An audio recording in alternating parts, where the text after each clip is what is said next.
Hey guys, welcome back to my channel. Give this video a thumbs up if you liked it. Let's begin. All men are not created equal. To Izuku Midoriya, that was the harsh reality, being diagnosed as quirkless at the young age of 4 and instantly becoming the target for everyone that was blessed with one. And now here he was, 6 years old and running from his attackers. Why was he being attacked? Easy. He again put himself between another kid and his bullies, successfully saving the poor kid but unsuccessfully trying to calm the bullies. Come back here, Deku. An ashen blonde shouted while popping small explosions from his hands. I can see him, Bakugo, he won't escape, another kid with long fingers shouted. Need to hide, need to hide. Izuku's mind was running at 100 miles per hour. Why do I keep putting myself in these situations? He couldn't help it really, but every time he saw those kinds of situations his body just moved. He was sure that he was going to get lost. He has never been that deep in the forest, but at the same time, he knew that if he slowed down even a little, the other kids will catch him and hurt him again. He still didn't understand why his childhood friend simply started hating him. He didn't do anything, for God's sake. He was so involved in his thoughts that he almost crashed against the side of a small mountain. His eyes widened, he could hear them getting close. He looked around and started running to his right. Izuku was sure that he won't escape another beating. His eyes were starting to water when he found a miracle. There is a small cave there. An entrance to the mountain. Without thinking, he crouched and dove into the cave, regretting it 2 seconds later when he was suddenly sliding deep into the mountain. He screamed all the way down and dropped with a big oomph. Note for future escaping: don't dive into caves that I don't know, Izuku said, groaning while rubbing his butt. His eyes widened, realizing the predicament he was into. I'm lost in a cave that goes inside of a mountain, muttered Izuku with his eyes watering. He started walking through the cave that was lighted by a makeshift torch he made. Thanks, Mom, for those camping classes, even if they meant getting more bullied, he thought. After a few minutes, there was another thought on his mind. There should be an exit. An hour later he was crouched down on the floor, openly crying now. I want to see my mommy again. I want to go home. I want to watch more videos of All Might. Tears rolled from his eyes, his small mind finally feeling the weight of his situation. In his mind, everything that took him to that point was flashing. His situation being quirkless, his love for heroes, his traitorous body that moved on his own, and finally Katsuki Bakugo. Why does he bully me? I don't bother him. I'm just trying to be a hero. His mind thinking seriously for the first time about that situation. He's not my friend. For some reason he hates me. Even if I just try to live my life, he targets me for no reason, he cried softly. Minutes passed quickly and the poor child finally runs out of tears. I just want to go home. I don't want to make Mom sad. I just want to be a hero. Those words steeled his resolve. I can't stay here crying if I'm going to be a hero. I have to stop crying and keep moving. There must be an exit to this place. He started walking again, renewed vigor on his steps, but when he walked for another hour that new resolve started to fade again. After all, he was just a small child. Suddenly heavens must have decided that he earned a break, because out of nowhere torches started lit up on a corridor to his right. What? He stuttered. Wait, if there is fire here, maybe someone is on the end of this corridor. Maybe I could get help, or maybe this is a villain hideout. His initial happiness was suddenly replaced for fear. Stealing his nerves, he decided to follow the corridor slowly and quiet in case he needs to turn back and run to hide in the darkness. He walked slowly through the corridor, using all his senses in case he needed to retreat and hide, but the more he walked in, the more he noticed that the corridor seemed unused for a long time, even if the torches lit up suddenly. Finally, after a while walking, he reached what seemed to be a big room that had a lot of other tunnel entrances or exits. Looking around in every tunnel trying to decide what his next step should be, his eyes widened at his discovery. A room. Izuku shouted in happiness. Inside that tunnel was a literal room. In the middle was a table with chairs. Around the cave were bookshelves full of old books and scrolls. On the far end of the room was a desk with a smaller torch on one of its corners. What made Izuku really happy was that on the table in the middle of the room was a map. A map, yes. Getting close to the map, his eyes widened. It seemed that the big room with all the entrances was in the middle of the mountain, and every tunnel had an exit in different parts of the mountain. So if I take this tunnel, I'll find an exit that is around 25 minutes away from home. Izuku took the map and started running to the exit, but something inside his head made him stop and turn to look at the books and scrolls on the shelves. I just want to know what this place is. A little investigation won't hurt anyone, and that he did. He looked through the scrolls on the desk for a while when something caught his attention. Ninjas? If he understood right, apparently he was on a hidden military base for ninjas, and this base belonged to a village called Konoha, the leaf-hidden village on the land of fire. He kept reading through what seemed war records. Apparently ninja nations were having a large-scale war against each other. A war between ninjas, Izuku said with stars on his eyes. He kept looking through documents, not understanding a lot of things, but a name kept popping out in almost every scroll he read: Namikaze Minato. All these scrolls are directed to him. Maybe he was a general or something. His eyes moved from the desk to the bookshelves. He knew he would be in trouble if he doesn't go home right now, but something in his gut told him to check for more information. He stood in front of a bookshelf reading the titles of the books. When one caught his eye it reads, "Book to understand chakra better and perform better ninjutsu volume number 1 of 14 inches." He chuckled at the large and weird name. Opening the book his eyes widened again. Written by Namikaze Minato, he whispered. He found a handwritten book made by a man who was really important in the war. Izuku started reading the book and felt something he hasn't felt in a long time, hope. It seemed that this chakra the book was talking about was something every human had. And if one is capable to manifest it and mold it, it could be used to perform amazing techniques. He read for a while. His already fast and analytic mind was in overdrive trying to understand everything he read. It seemed that chakra was made by two energies, physical energy and spiritual energy, being molded together, and it circulates through the body using the chakra pathway system. The more Izuku read, the more his hopes started to go through the roof. If I'm able to control this energy, chakra, maybe I could use it to become a hero. He was about to sit down on the floor when something fell out of his pocket, the map. Oh my god, I need to get out of here. Mom is going to be really mad. I can come back later with this map. He got up and after 3 seconds of thinking took the first and second book of the books to understand chakra better and perform better ninjutsu series and made his way home. Using the map to guide himself out of the mountain was really easy. He lit up his torch again and started fast walking to the exit closer to his house. He reached the end of the tunnel after an hour of walking and started to panic again. It was a dead end. Okay, do not panic, Izuku. Think. These guys were ninjas, of course. There must be a secret button or something to open the door. He used his torch to look around, getting close to the door when he felt his foot press something on the floor and suddenly a big rock moved aside, of course a hidden button on the floor. When he walked outside the mountain his panic raised again. Oh god, is night already? Mom is going to be so mad. He couldn't help but whimper and was about to start running to his house when he looked back and saw the entrance to the cave wide open. I need to close the door again. I don't want anyone knowing about my secret. He felt guilty keeping this kind of information secret, but maybe this was his only shot to be a hero, so he started looking around for a way to close the entrance. After a few minutes he found a small button no bigger than a small pebble with a weird symbol that looked like a leaf on the floor under a root of big 3. He pressed the button and the entrance closed again. Smiling to himself, he took off to his house, already planning what to say to his mom and how to start training this energy called chakra. And that was his first step to becoming the hero known as the symbol of hope, the green flash. Izuku ran as fast as his small legs could carry him. He knew he would be in trouble, but nothing could put his excitement down. His shot to be a hero was in his small arms. Maybe with these books his dream could become true.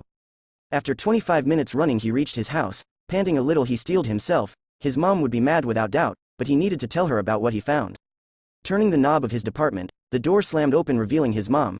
She was crying her eyes out, holding a napkin in one hand and the phone on the other one.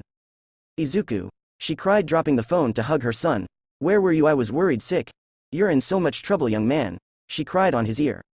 I'm sorry mom, I was playing and lost track of time. I promise I'm totally fine. He reassured the best he could, and I have something to tell you mom. Before he could explain what he found, both heard a buzzing on the phone. His mom dropped. Were you talking with someone, mom? Ah. Wait a moment, I was talking to the police. His eyes widened at the words of his mom. She picked up the phone and started talking to the officer. Hello. Yeah, I'm so sorry, he just arrived. Thank you so much and sorry again. Why were you talking to the police, mom?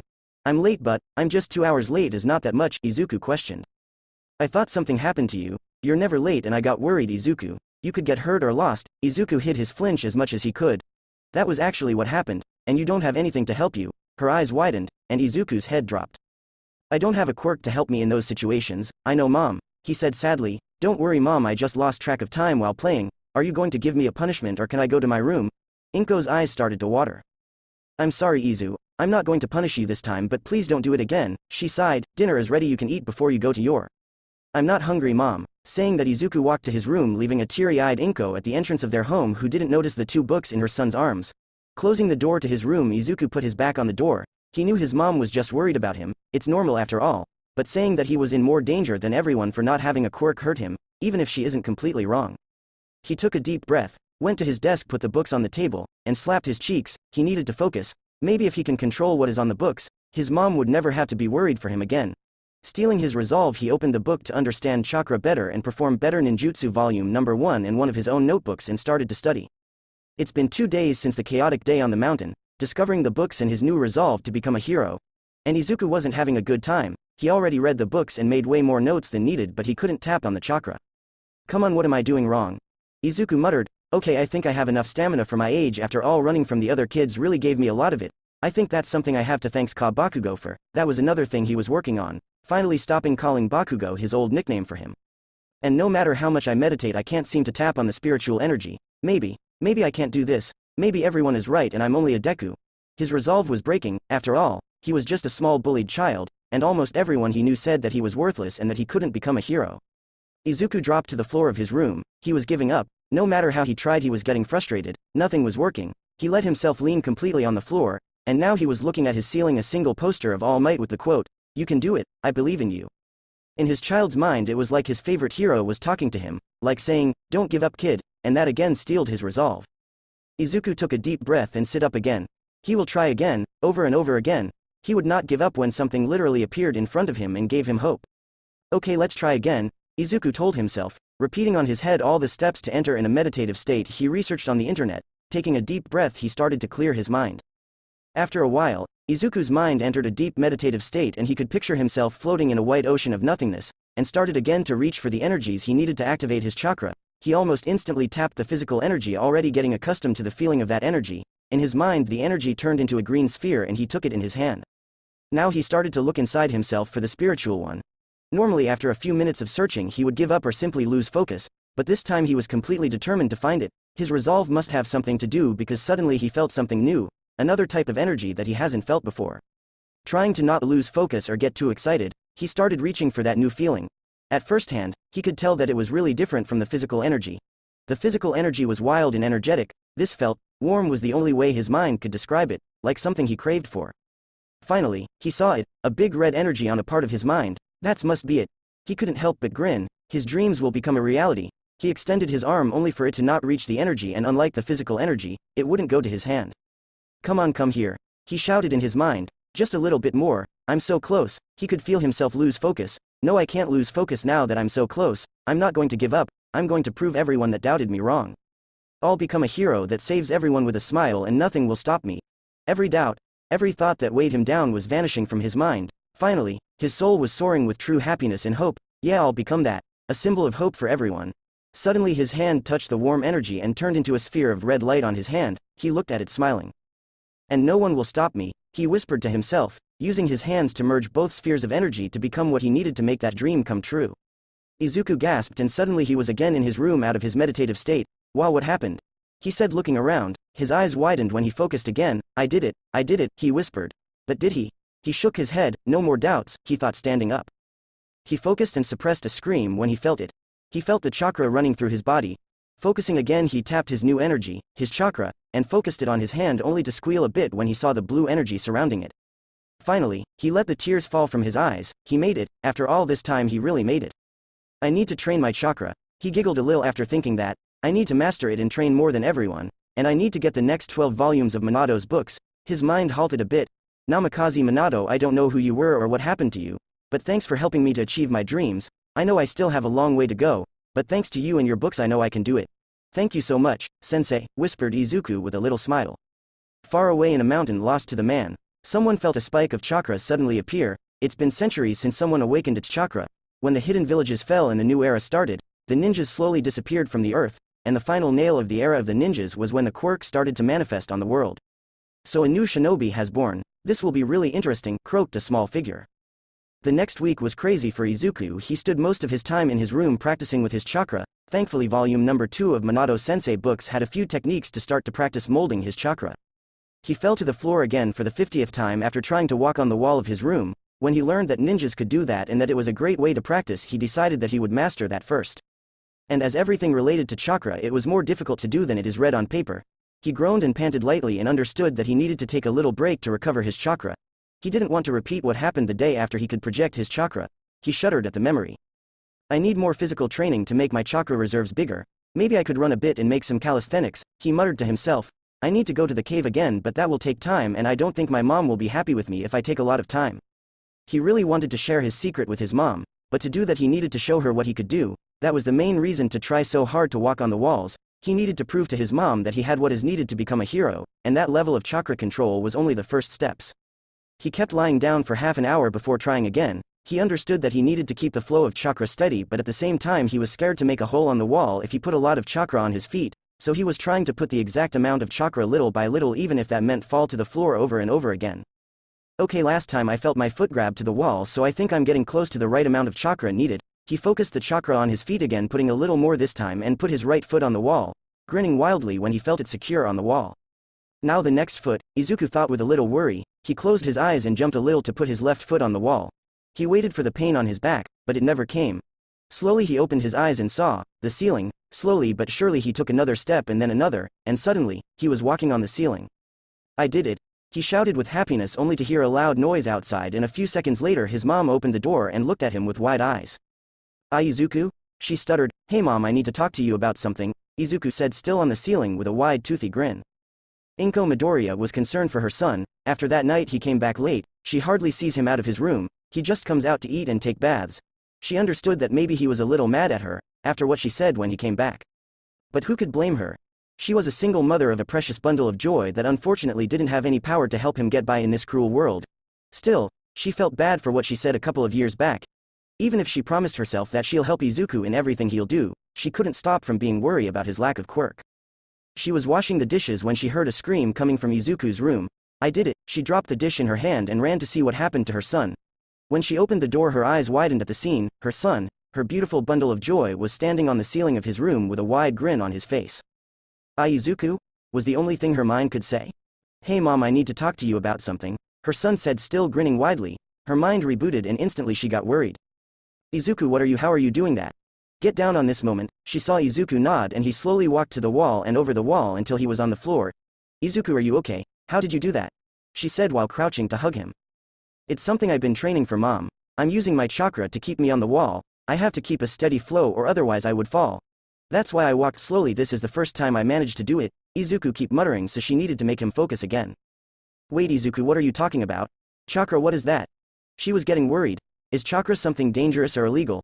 Her son smiled and walked her to his desk. Opening a drawer he took out 2 books and started telling her a story about how he fell inside a mountain, walked through tunnels, found a room that belonged to ninjas, and how they performed a lot of techniques using inner energy called chakra. Her mind was a mess. She simply couldn't believe what her son was saying. It sounded like a story made by a child with an extremely powerful imagination, something that her son was. But at the same time, she saw Izuku walking on the wall and ceiling. Izuku, why you didn't tell me earlier about all of this? She saw her son lose his smile for the first time. Because I wanted to show you that I can do it, mom. That I could become a hero, even without a quirk, and maybe if I show you what I can do, and how much I could do in the future, you would not be scared for me because I can't save myself. That broke her heart, and again all the guilt she was carrying came in full force, hurting her heart. Her poor child was still suffering from her words from 4 years ago, and her slip of his lack of quirk a week ago seemed to put more weight on him. Izuku, I want to believe you, but you have to understand all of this is incredible. Even if you already showed me that ability to walk on walls, maybe this is your quirk. And you're just a late bloomer, and all that you went through, getting loose on the mountain and everything triggered it. She stopped her rambling when Izuku touched her hand. I don't have a quirk, mom. I accepted that. He suddenly was surrounded by blue energy and Inko's eyes widened again. This is something different. Something that comes from the combination of energy inside me, mom. The blue energy disappeared. I want you to trust me, mom. Please, I know I can be a hero. That phrase took Inko by surprise. It was the same phrase from 4 years ago, but now it wasn't a question. She heard it, the certainty of his words. This time he wasn't asking for her to reassure him he could do it. He was asking for support to achieve his dream. Izuku, I believe you, and I'm sorry for what I said before. She knelt in front of Izuku, putting her hands on his small shoulders. Izuku, you can become a hero. No, scratch that. You'll become the best hero. She let her tears fall to the ground when her son hugged her tightly, whispering thanks. She melted in the hug when suddenly Izuku broke it and looked at her sheepishly. Now that we're talking about it, could you accompany me to the cave? I need to get all the volumes from Minato-sensei, her son said while scratching the back of his head. Walking through the forest with his mom was going more slowly than he thought, but nothing could affect the happiness he was feeling at the moment. His mom finally believes in him and she is on board to help him in his dream. How much far we're going to go into the forest, sweetie? The poor Inko was already getting tired. I don't have the condition I used to, he heard his mother mutter lowly. We're almost there, mom. Maybe 50 meters more and we'll reach the base of the mountain, Izuku said while he scanned the map on his hands. Actually, mom, there is another 5 entrances to the mountain. I fell on the one that is close to the park behind. Izuku didn't complete what he was saying. Thinking about Bakugo still was something that hurt his heart a bit. Thinking about how something like not having a quirk destroyed their friendship. Maybe we weren't as friends as I thought. Behind what, sweetie? Inko asked with a raised eyebrow. Nothing, mom. Look, we're here. He saw his mom looking weirdly at him. He ignored it and went to find the button under the root of the 3. Look at the wall, mom, this is amazing. He pushed the button and the wall suddenly opened with a hiss. Izuku, is this normal? He saw his mom with big wide eyes looking inside the dark cave. Yes, mom. This is the entrance. Now we just need to walk another 25 minutes at most to reach the main room. Izuku said happily and entered the cave, not noticing the tired sigh of his mom. Once inside he lit the flashlight he brought with him and pushed the floor button to close the door.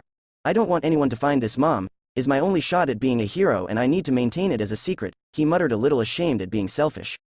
I understand, Izu, and I'm really happy that you trust me with this. He smiled at his mother and started walking again. Izu, you wouldn't even tell Katsuki about this. He almost tripped when his mother said that. What?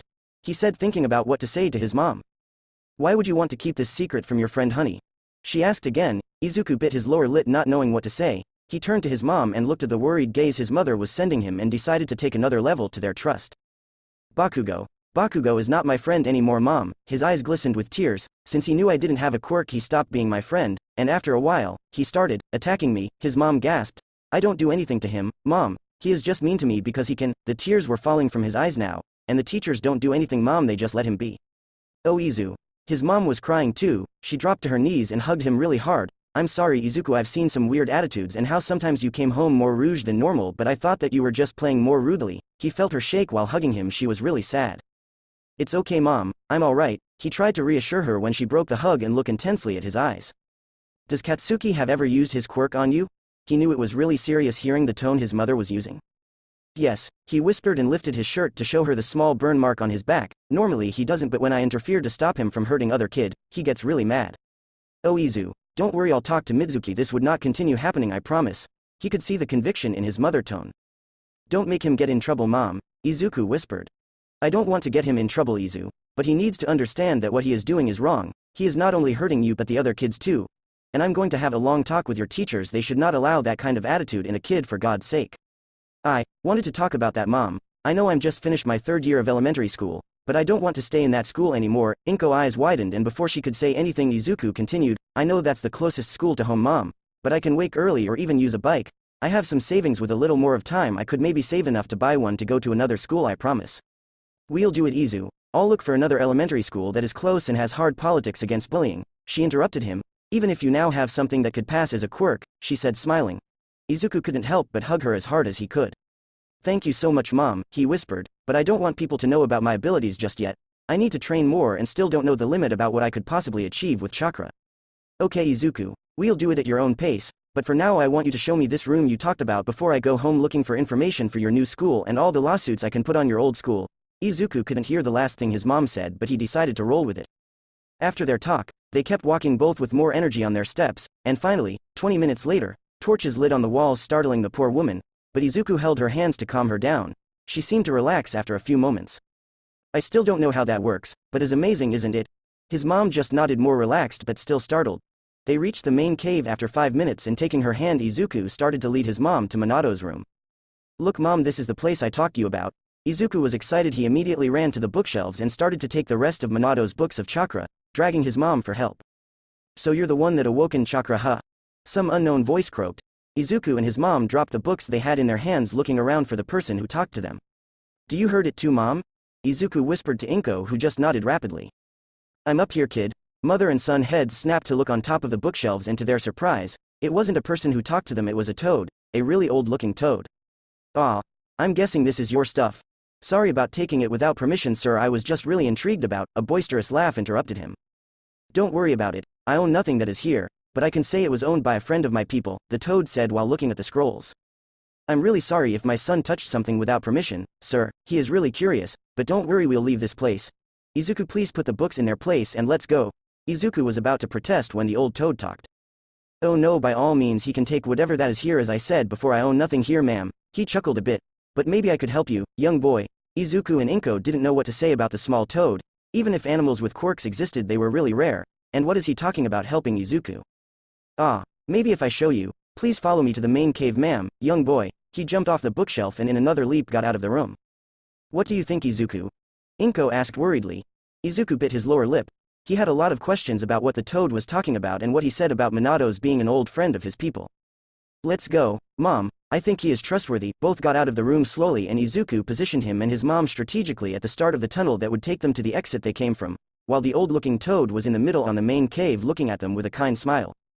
Oh, I see that you're quite the strategist. Ready to took off if something goes wrong. Good, really good. Izuku started sweating at his plan already being discovered. But worry not, young boy, because maybe after my demonstration you'll show more trust towards me. He turned around and clapped his hands. Izuku's eyes widened when he felt the sudden change of energy inside the toad. He's channeling chakra. Before he could say anything, the old toad started making signs with his hands. He's making seals that mean he is going to Earth style. Rock wall. The small toad shouted and slammed his palms on the floor, and suddenly in front of it a big wall of rock raised from the floor. That kid is ninjutsu and I'm offering my help to train it, the old toad said with a broad smile. Izuku almost immediately said yes, but his more rational part made him doubt. Why would you help me? I mean, it would help a lot, but what do you win on this? His mother looked at him with a wide but prideful gaze. Ha ha ha, I can see that you really want to accept, but you're still on guard. Nice. As a good shinobi must be, it said with a nod of its head. To be honest, I don't win anything on this deal, but a lot of time has passed since the last person awoke in their chakra, so I'm really curious about you. You could tell that's something we have in common. I'm also doing this because I believe someone bringing chakra to the new era is something good, a good balance in a world where quirks are the norm. A person with his inner energy that only comes based on hard work, study and will, in a world where everyone is born with something that already gave them a head start. I don't know, but that in my mind sounds amazing. How do you know that I don't have anything that gave a head start? Izuku asked, intrigued. Chakra in this era is really difficult to obtain, it's been forgotten for a long time. Why would a young boy try so hard to release a forgotten power if not because he doesn't have a power of his own already? Izuku couldn't help but felt warm at the kind smile the toad was sending his way. That must be what a proud grandpa must look like. He turned to his mom that was looking at him with the same kind smile as the old toad. She nodded at him. I accept, Toad-sensei, and my name is Midoriya Izuku, he said, bowing to the toad. You're going to become an amazing shinobi, young Izuku, and my name is Fukusa, but you can call me whatever you want, the toad croaked loudly. It was supposed to be an easy mission for Aizawa, a simple raid on a good-for-nothing thugs that had been roving around the small district in Mustafu. His intel was pretty straightforward, 2 thoughts and their leader, all with emitter quirks, so in his mind, it was something easy to take down. After reaching the warehouse they were supposed to be in, Aizawa scanned through the window and spotted his 3 objectives, took a deep breath, then jumped through the window, falling on top of the first thug. Then he activated his quirk to shut down the leader's quirk that apparently had some kind of pyrokinesis quirk, and used his scarf to wrap the other thug and then slam him into a wall, knocking him out. 2 down, 1 left, he thought. Suddenly his instincts kicked on and dived to the side, avoiding the boss gunshot. I hate when they have guns. He used his scarf to propel himself to the top of the crates that were on the place. Then he shot his scarf again at the boss, who apparently was kind of athletic because he rolled at the last moment to avoid his capture weapon. The boss took off and ran to the door, now spitting small bursts of fire at Aizawa, who expertly dodged and continued his barrage of attack. As soon as the boss put a foot outside the warehouse, Aizawa finally caught one of his legs with his scarf and activated his quirk, stopping the fire coming out of the boss mouth. Then with a mighty pull, the boss face met the pavement with a loud smack. You really caught me off guard when you pulled the gun, you know. Intel just told me you used knives or your quirks to threaten your victims, Aizawa said, walking towards the fallen thug. I'll have an extensive talk with the police officers that gave me the info. They just told me that 3 good-for-nothing were making a mess in this district. Aizawa was just coming out of the warehouse when suddenly the leader of the gang turned his head to him while smirking. They said we were just 3 good-for-nothing, huh? Even if his instincts kicked in, he couldn't dodge the powerful punch to the face of the apparent 4th thug. He ended up slamming against a garbage container, barely avoiding fainting. Ha ha ha, your intel came a day too soon, you know. Let me introduce you to Brick, the new member of our small group. He turned to the warehouse where his other gang members were still knocked down. You really did a number to my men, hero, but thankfully Brick was outside buying us some drinks when you literally fell upon us. Aizawa was barely conscious, but still, he could see that the new man, Brick, had a mutation quirk. He was made of brick. I want to say that they don't care about their villain name anymore, but right now I'm in no position to talk about that. Without they noticing, he pressed the send help button he had hidden in his costume. Well, Brick here is going to take really good care of you, and then he'll take the rest of the gang and take them to our other warehouse, right, Brick? The stone man just grunted in confirmation. Great. Now I'm going to go to our other warehouse now. Don't take too much time, man, we need to keep the business moving. So you'll leave the dirty work to your lackeys, huh? Aizawa asked, trying to make time for someone to appear. That's one of the benefits of being the leader of the gang. I get to keep my hands away from hero's blood, he said darkly, and took off running, leaving Aizawa with Brick. I suppose that I can't convince you to surrender, right? Brick smiled wickedly and kicked him to the other side of the alley. Aizawa coughed blood. I suppose that's a no. Great, this is how it's going to end, at the hands of a brick man. I would blame the poor information, but is my own fault for not putting enough attention. Brick took him by the neck of his costume and he just braced himself for the next hit when someone shouted at them. Hey, Aizawa sighed in relief. Apparently some hero or policeman was close enough. When he and Brick turned to the end of the alley just to see a teen no more than 14 years old looking at them. Crap. Hey kid, get away from here, he shouted, but the kid didn't move. He just looked at the scene with narrowed eyes. He wouldn't. Aizawa's eyes widened when the boy took from a small bag on his back 2 knives. What is he thinking? Suddenly when the kid took stance, Aizawa knew he was trained with those weapons. Maybe he can throw it and I can use that as a distraction to escape. He saw the teen throw one of his knives in a high arc and he could tell the trajectory would end behind Brick, who was laughing at the display. Great, he missed. It happened in a blink of an eye, and Aizawa saw it in slow motion. The knife was falling just behind Brick when the kid appeared from nowhere, taking the knife with one hand and aiming his right leg for a roundhouse kick to the face of the thug. Aizawa's mind was in overdrive. How did he? He is going to hurt himself. Brick is made of brick. To Aizawa's shock, the kid delivered the powerful kick right in the face of the criminal, who went flying against the wall of the building. How powerful was that kick? Hey, are you alright? The kid asked, as if he didn't just kick a thug made of brick against a wall. Even if Aizawa was grateful, he knew he shouldn't applaud what the kid just did. You shouldn't have interfered. You could have put me and yourself in danger, kid. You already looked in danger, sir. I just couldn't turn around as if I didn't see anything. Don't worry, I'll help you to get out of here. The kid was about to help him stand up when Brick lunged at him. Kid, watch out. Aizawa yelled too. Nothing, the kid wasn't there anymore. He felt the ground rumble when Brick fell to the ground after failing to catch the kid. You know, as my friend says, attacking someone from behind isn't manly. Again they turned to the end of the alley where the kid appeared first, and he was reaching for something on the ground, another knife. His high-speed quirk must work in conjunction with those knives. He used one to attack and left the other one behind in case he needed to retreat. Pretty smart, kid. Don't get too cocky, kid. You'll not leave this place alive. The criminal ran against the kid like a wrecking ball, who pulled more weapons from his small bag. Are those shurikens? Without hesitation he threw both shurikens straight at the face of Brick. That won't work, those will just bounce off him. Suddenly both shurikens clashed against each other and bounced against the joints in the arms of Brick, who screamed in pain. Don't worry, those aren't big enough to cause too much damage. They just immobilized your arms for a bit. When the police take them from you, you'll be fine. If Aizawa could facepalm he would, but he had one arm over his ribs and the other was probably broken. Did he just apologize to a villain? Don't make fun of me, you stupid child. Brick, who previously stopped from the pain, took off running again, aiming to use his body as a wrecking ball against the child, who just scratched his head and leapt high into the air, letting the brute pass under him. Wait, is he standing on the wall? And yeah, he was. This weird kid was standing on the wall like it was the floor. The kid then ran to Aizawa and dropped in front of him, defending him. Your arms are busted, man. Charging like a bull won't work. You either surrender or get out of here. The kid was trying to negotiate with the enraged man, who was preparing himself to charge again. He won't leave us alone, kid. You're fast, you should leave me here and save yourself. You've been lucky all this time. Don't risk getting out of luck. Aizawa was being rational here. The kid already make enough time for him. The reinforcements must be a minute or two top away from his position. He can tank a few hits from the bulking man until help arrives. The kid looked at him with wide, worried eyes, then looked at the man that was about to start running at them, then turned to Aizawa again. I can stop him, but I already interfered in a hero's fight. I want to be a hero, you know, but if I do it more without permission I could get in a lot of trouble and lose my chance. Don't worry, I would still stop him, but maybe could you please give me permission to save your life? Aizawa could see it in the eyes of the kid. Behind the nervous look he had on his eyes, he would still save him even if it means not getting a chance of being a hero.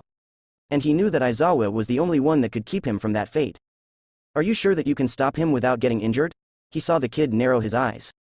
Positive, was the only answer he gave. Then stop him. I'll take the fire from your intervention. The kid nodded and started to make weird movements with his hands. In the end of the alley, Brick started charging against them again. The kid put his hands on the floor and shouted. Earth style. Multiple rock walls, out of nowhere walls started to rise from the floor. Aizawa could count at least 5 of them when the last wall appeared just in front of the kid. What the hell the kid just did? Suddenly he heard something going through the walls. Those walls are not going to stop him.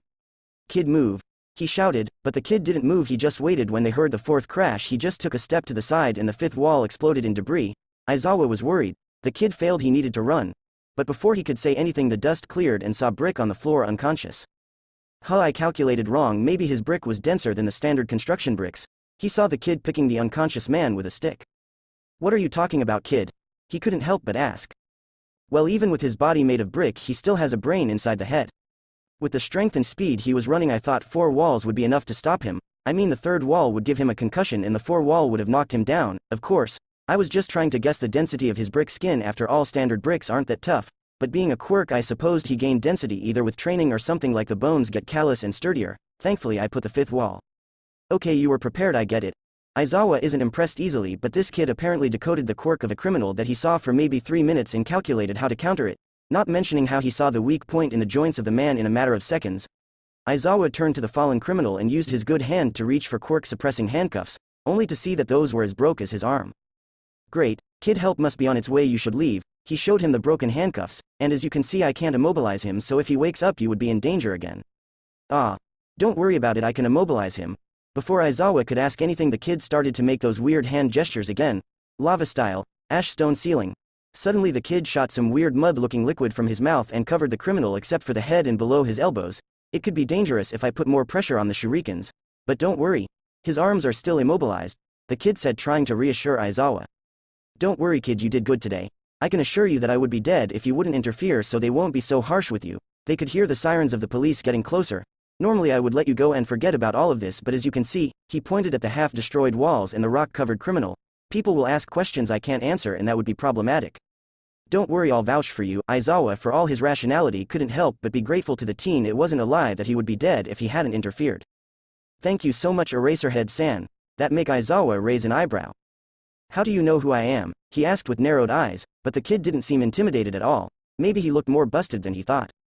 It's because of your goggles. At first glance, I didn't know who you were, but now that I'm close, your yellow goggles grabbed my attention, and after watching your scarf and costume it was easy to deduct. You're not as famous as other heroes, but you have some fans on some forums on the internet, including me. The way you deal with the criminals with your scarf and how useful your quirk is amazing. He pulled a notebook out of nowhere. I think I have your entry in this notebook. After a few seconds the kid turned the book around and bowed his head. Could you give me your autograph please? Aizawa took the book with his good hand, and for the countless time his eyes widened again. What was written on the notebook was amazing and terrifying. The kid deconstructed his quirk at levels that he didn't know were possible. The terrifying part was all the ways the kid wrote to fight against his quirk and counter it, and the amazing part was all the ways to overcome the weaknesses and ways to use his quirk that he hadn't thought before. Eraserhead reinforces are here, shouted Mike, who was followed by a troop of cops. Wait, you took care of everything at the end? Mike shouted, looking at the defeated villain on the floor. No, I didn't, Mike. This kid. Aizawa stopped for a second. Kid, what is your name? Ah, Midoriya Izuku, sir. I'm a big fan. The kid, Izuku said while bowing at him again. Yeah. Midoriya saved me and took care of everything. One cop was about to say something when he cut him. I gave explicit permission to the kid to help me. If he didn't show up you would be picking just one corpse, mine. That seemed to shut the policeman. Midoriya, you'll need to accompany us to the police station to give your statement. I need to go to the doctor first, then I'll catch you there. He turned to Mike. Take care of the kid, Mike. He saved my life. Mike saluted. Don't worry, Shota, nothing will happen to the kid in my guard. Aizawa facepalmed when he heard Izuku squeal, saying, I know Eraserhead's name. Midoriya, you'll be fine with Mike. Do you mind if I take this notebook until I reach you at the station? I need something to read while doctors check on me. Ah, of course, but before that, he took the book from Aizawa's hand and presented it to Mike. Could you please give me your autograph? Present Mike just laughed and signed the notebook without looking at the content. After returning the notebook, both took off to the police station. While Aizawa was being prepared to go to the hospital, he keeps reading Midoriya's notebook, and he kept getting amazed and terrified. Deciding to worry about it later and close it only to almost faint when he saw the title of the notebook, Midoriya Izuku's Hero Analysis for the Future Volume Number 15. This kid is going to be a lot of problems. I can feel my sleeping hours disappearing. I don't know if I should report Nezu about this or not. That was the only thought of Shota Aizawa for the rest of the journey to the hospital. Izuku was having really mixed feelings about the situation he was in. On one hand, he was having the time of his life talking with present Mike. The hero was really kind, explaining some things about his quirk he had questions about. On the other hand, he interfered in a hero fight, and you could say that he illegally used his techniques to stop a criminal. Now here he was in the cafeteria of the police station. At least I'm not in a cell, about to give his statement about the incident. He was so deep in his mind that he didn't notice present Mike stopped talking and was giving him a sad look. I must thank you, little listener. Shota is my best friend, and one thing I know about him is that he doesn't make false claims. Izuku could see the eyes of the hero begin to glisten, so when he said that you saved his life, I know he said the truth. Izuku's eyes widened when the hero bowed his head. Please, little listener, accept my deepest gratitude. Ah. Please raise your head, present Mike-san. You don't have to thank me, I'm just glad that I could be of help. Izuku was blushing wildly. He never take compliments well. I just hope that this doesn't blow my chance to enter the hero course. Of course it will not, little listener. Present Mike shouted and raised a fist to the sky. I swear on my and Eraserhead's name that this will not hinder your chance in becoming a hero. After all, you already have the heart of one if someone asks me. Izuku blushed again and his eyes got wet. I like how you're really eloquent with your words, Mike, but I still need to take the statement from. The person who arrived was dressed in an overcoat and hat and was reading a stack of paper. Midoriya Izuku, right? Yes, sir. Izuku stood up straight as a rod, completely nervous about what was about to happen. Don't be nervous, Midoriya, this will only take a few minutes. He started to read the papers, humming to himself. So let's start with my name. I'm Detective Naomasa Tsukauchi. Okay, first some basic questions. Here says that you are 13 years old, is that right? Yes, sir. About to be 14, sir. Naomasa and Mike chuckled at the nervous display of Izuku. Relax, kid. Okay, we already have the statement from Eraserhead. He said that you appeared out of nowhere when he was beaten down and you threw knives at the criminal. Izuku was sweating seeing the raised eyebrow of the detective. Yes, sir. Those are my kunai and shurikens I use when training my aim, and I plan to use them as a support item when I get into a hero course, sir. Naomasa nodded. Okay, next question. What were you doing that far from the city? Here says that you live in an apartment building in Mustafu. You were really far from home. Izuku fidgeted a little in his seat. Well, I was training, running a bit, and I decided to push myself a little more and ended over there. Izuku saw Detective Naomasa's eyes narrow a bit. You know, Midoriya, I probably shouldn't tell you this, but my quirk is called Lie Detector. Izuku's eyes widened. Yeah, so you want to try again with that answer? A few seconds later Izuku blushed. I was trying to catch a small toad, he said, barely audible. He saw the weird look Detective Naomasa was giving him and decided to elaborate. My sensei sometimes sends toads to check on me, but this particular one is a little rascal that likes to spit water on my face, so I was trying to catch him to give him a lesson, but little bugger is really fast. He saw Naomasa's face, still trying to understand what he said when Present Mike talked. Is he saying the truth? Yeah, his story, even if it's weird, it's true. The detective scratched the back of his head. Okay, so you were chasing a small toad. Izuku groaned at the playful tone. When you run into the criminal, Brick, Present Mike chuckled at the name. At what point you decided to intervene? Well, after the little bugger escaped.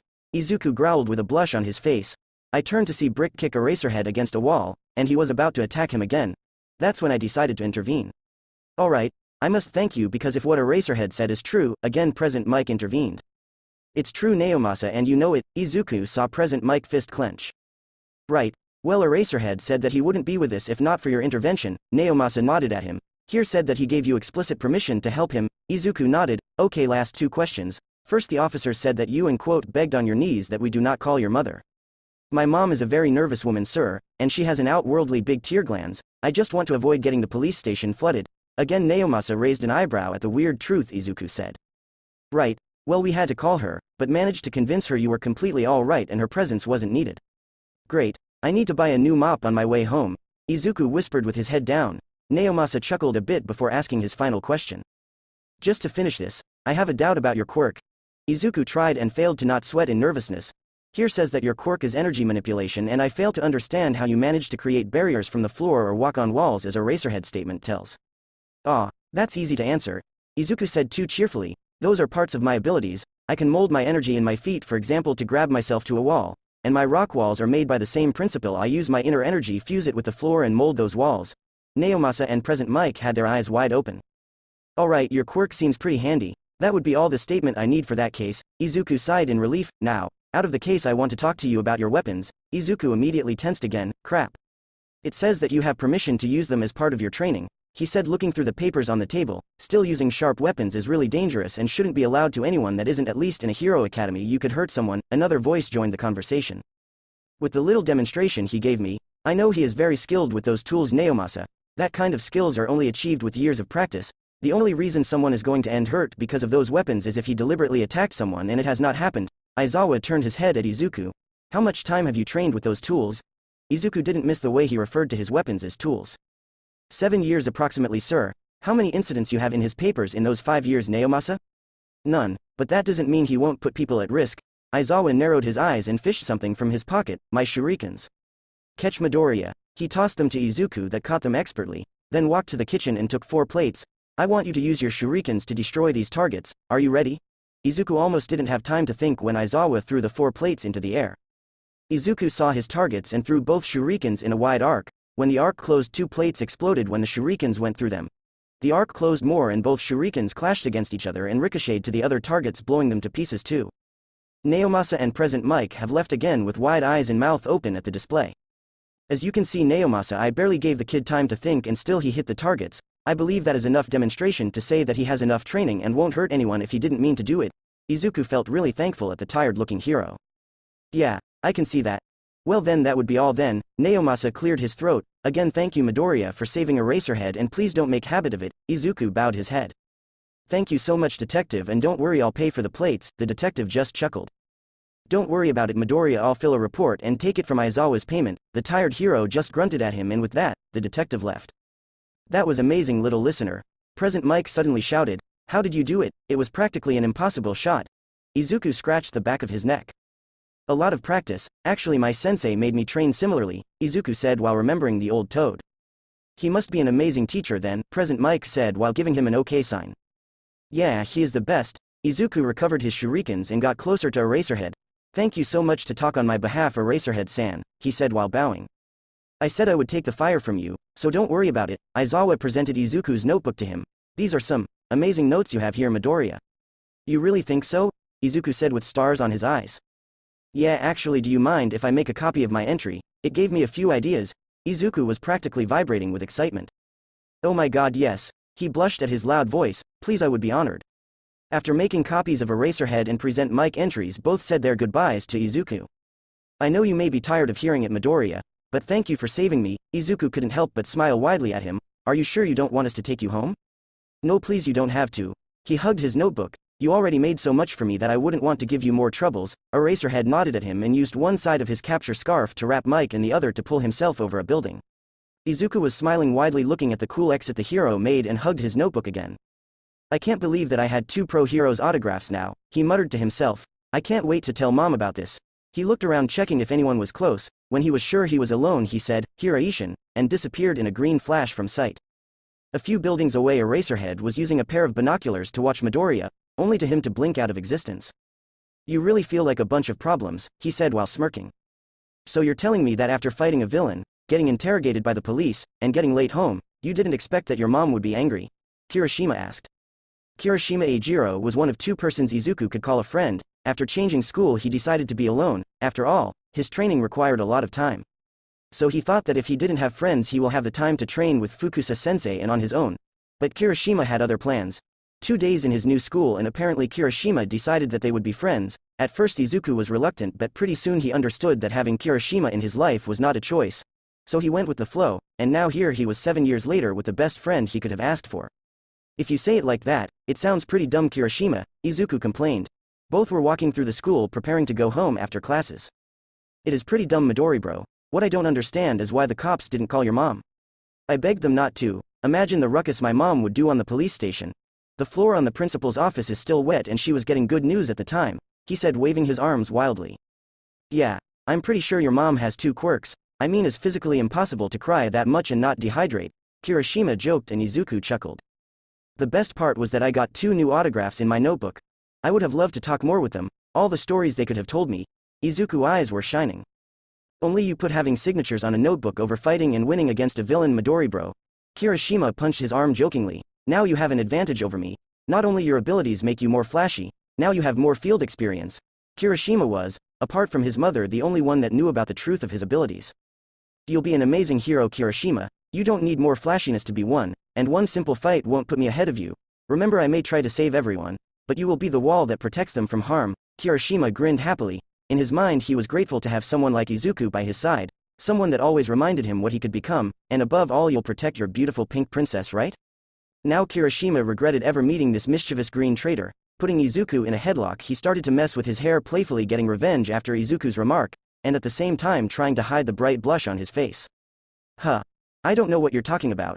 Your imagination is getting really out of control, you little green. He rubbed Izuku's head while he waved his arms wildly. Ah, what do my yellow eyes see? A bully. Stop that, Kirishima. A pink blur appeared by their side, scolding Kirishima playfully that ended redder than before. Out of instinct, he lifted his arms in surrender. Kirishima, you know how hard it is to control my hair, why would you do that? Izuku turned to greet the new person. Ashido Mina from the other class on his year was the pink princess he was talking about, and the other person Izuku considered a friend. She was the only girl that really approached him with the intention of friendship. Not saying anything about the rest of his classmates, all were really good people, but he never connected with anyone besides these 2. Ashido-san, thank you for saving me from the vicious hands of this bully. Izuku really liked the personality of Ashido, someone that stopped the bullies every time she saw one, was someone he was happy to have in his life. No problem, Midori, that's the job a hero, she said, putting her hands on her hips, doing a hero pose. After all, you're seeing the next #1 hero in the world, Alien Queen. Are you still going for that name? I thought Midori bro made you change your mind, Kirishima said with a much less red face, just a small blush dusting his cheeks. Well, Midori does put up some really good points, but I like the name, and when villains hear my name they'll have so much fear that they'll surrender before my acid. Ashido exclaimed while making weird acid noises. I tried to change her mind, Kirishima, but her head is harder than your quirk. I can only do much. The 3 friends keep walking to the exit, bantering and laughing between each other when Kirishima looked at the gates of their school and someone caught his attention. Midori bro, could you describe me the hero you helped last night? Izuku looked at him curiously but complied. Well, he had a black costume with a utility belt, he had long hair and tired eyes, but the more distinct equipment he wore were his yellow goggles and his long white scarf. I told you to read the entry on my notebook, Kirishima. I have a sketch of him on it, but why do you ask? Kirishima pointed to the entrance gates of the school and Izuku's eyes widened. What is Eraserhead doing here? Hearing his shout, the hero looked at him and started walking at him. What did you do, Midori bro? Kirishima whispered nervously. What is going on? Ashido asked, not knowing yet what happened last night. The hero heard their voices and approached them. Midoriya, sorry for coming here without calling, but I need you to come with me. I already contacted your mother and she said it's okay for you to come with me. Is Midori being kidnapped with his mom's approval? Ashido's wild imagination was something Izuku tended to just go with the flow with her, but even for him that was too far-fetched. He is a pro-hero, Ashido-san. He won't kidnap me, right? He turned to Aizawa, whose eye was twitching. No, I wouldn't, Midoriya. Now come with me. We have something to discuss with you. He turned around and started walking to a taxi that was waiting for them. Izuku nodded and turned to say goodbye to his friends. It seems that I won't walk with you guys today. See you tomorrow. Be careful on your way home. He was about to walk to the taxi when he turned around and got close to Kirishima's ear. Be sure she gets safely to her castle. He whispered to Kirishima, who blushed again and tried to grab Izuku, but he was already running to the exit. That little, Kirishima muttered. What? What did he say? Ashido asked, tilting her head. Nothing, you have to worry, Ashido. Let's go, I'll take you home. But what did he say? Wait, what were you talking about, him saving a hero? Kirishima smirked. For all her playfulness, Ashido really worried for her friends, and every time they do something stupid she would scold them. I'll tell you while we walk. Let's go. In his mind was just one thought: revenge, you green traitor. Izuku reached the car and opened the door on the other side from Eraserhead. So where are we going, Eraserhead-san? My boss was really interested in talk with you. We're going to UA. Izuku nodded in understanding. Suddenly something clicked on his mind and his head snapped at Aizawa, looking at him with his eyes wide as plates. We are going to UA?